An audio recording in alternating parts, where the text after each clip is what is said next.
Sa first clip, mag-video ng background. Sa second clip, mag-cutting lang gaya nito. Copy ng dalawang clip sa CapCut. Next, i-overlay ang second clip. Split mo sa part na ganitong position mo.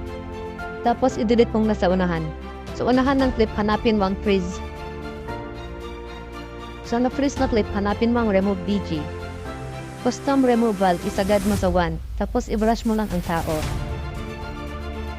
Next, i-move mo sa unahan ang na-freeze na clip. So, na-freeze na clip, kunin mo lang ang 0.3 second. Lagyan mo ng keyframe sa dulo. Tapos, sa unahan, i-move mo lang dito part kung di kita sa frame.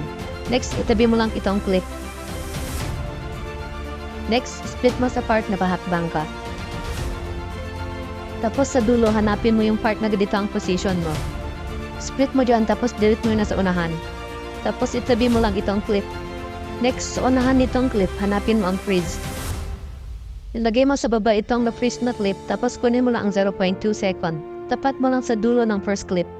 Next, hanapin mo remove BG auto removal.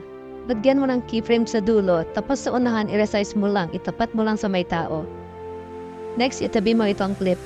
Next, i-add mo sa overlay itong the flash lightning. Pindutin mo itong splice, tapos lighten. Adjust mo lang speed sa 4.7.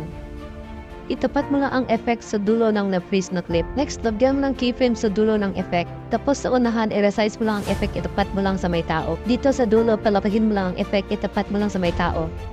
Export the video and that's it.